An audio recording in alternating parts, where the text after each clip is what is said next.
Good morning, everybody. All right, we are continuing with John chapter 18 today. Um, we actually get into the last little bit of Jesus' life.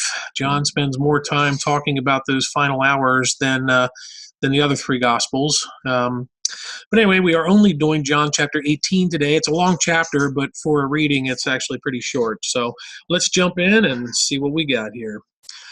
John 18, Jesus arrested. When he had finished praying, Jesus left with his disciples and crossed the Kidron Valley. On the other side, there was an olive grove, and he and his disciples went into it. Now, Judas, who betrayed him, knew the place, because Jesus had often met there with his disciples. So Judas came to the grove, guiding a detachment of soldiers and some officials from the chief priests and Pharisees. They were carrying torches, lanterns, and weapons. Jesus, knowing all that was going to happen to him, went out and asked them, "Who is it you want?" "Jesus of Nazareth," they replied. "I am he," Jesus said, and Judas the traitor was standing there with them. When Jesus said, "I am he," they drew back and fell to the ground. Again, he asked them, "Who is it you want?" And they said, "Jesus of Nazareth." "I told you that I am he," Jesus answered. "If you are looking for me, then let these men go." This happened so that the words he had spoken would be fulfilled. "I have not lost one of those you gave me." Then Simon Peter, who had a sword, drew it and struck the high priest's servant, cutting off his right ear. The servant's name was Malchus. Jesus commanded Peter, "Put your sword away. Shall I not drink the cup the Father has given me?" Jesus taken to Annas. Then the detachment of soldiers, with its commander and the Jewish officials, arrested Jesus. They bound him and brought him first to Annas, who was the father-in-law of Caiaphas, the high priest that year. Caiaphas was the one who had advised the Jews that it would be good if one man died for the people. Peter's first denial. Simon Peter and another disciple were following Jesus. Because this disciple was known to the high priest, he went with Jesus into the high priest's courtyard, but Peter had to wait outside at the door. The other disciple, who was known to the high priest, came back, spoke to the girl on duty there, and brought Peter in. "Are you not one of his disciples?" "Well, you are not one of his disciples, are you?" the girl at the door asked Peter. He replied, "I am not." It was cold, and the servants and the officials stood around a fire they had made to keep warm. Peter also was standing with them, warming himself. The high priest questions Jesus. Meanwhile, the high priest questioned Jesus about his disciples and his teaching. "I have spoken openly to the world," Jesus replied.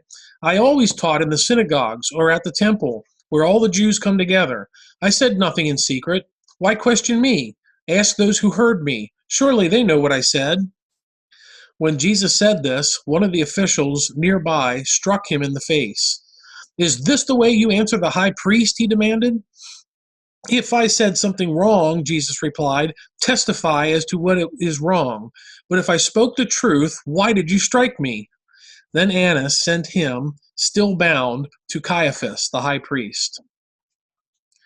Peter's second and third denials. As Simon Peter stood warming himself, he was asked, "You are not one of his disciples, are you?" He denied it, saying, "I am not." One of the high priest's servants, a relative of the man whose ear Peter had cut off, challenged him. "Didn't I see you with him in the olive grove?" Again, Peter denied it, and at that moment a rooster began to crow. Jesus before Pilate. Then the Jews led Jesus from Caiaphas to the palace of the Roman governor. By now it was early morning, and to avoid ceremonial uncleanness, the Jews did not enter the palace.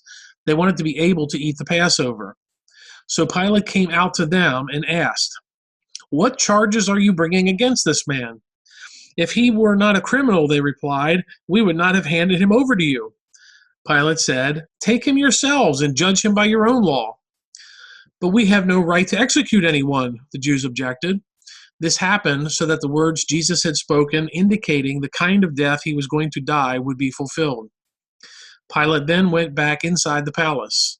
summoned Jesus and asked him, "Are you the king of the Jews?" "Is that your own idea?" Jesus asked, "or did others talk to you about me?" "Am I a Jew?" Pilate replied. "It was your people and your chief priests who handed you over to me.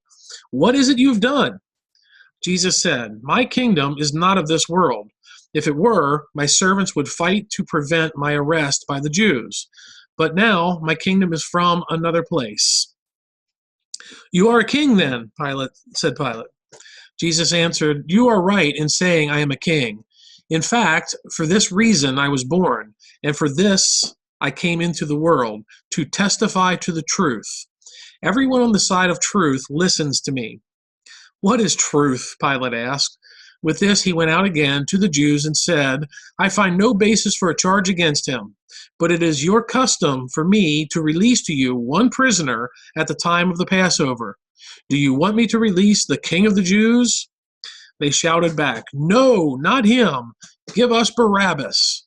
Now Barabbas had been taken part in a rebellion. Barabbas had taken part in a rebellion. Okay, well, that was a short one, and I didn't have a whole lot to say, so I guess we get off short and quick and easy today, huh, folks? All right, we will continue now. Tomorrow, I know we also only have the one chapter, chapter 19, and I don't know yet how long that is, but it'll probably be a quick one too. So, all right, folks, have a great, be blessed and filled today in Jesus' name.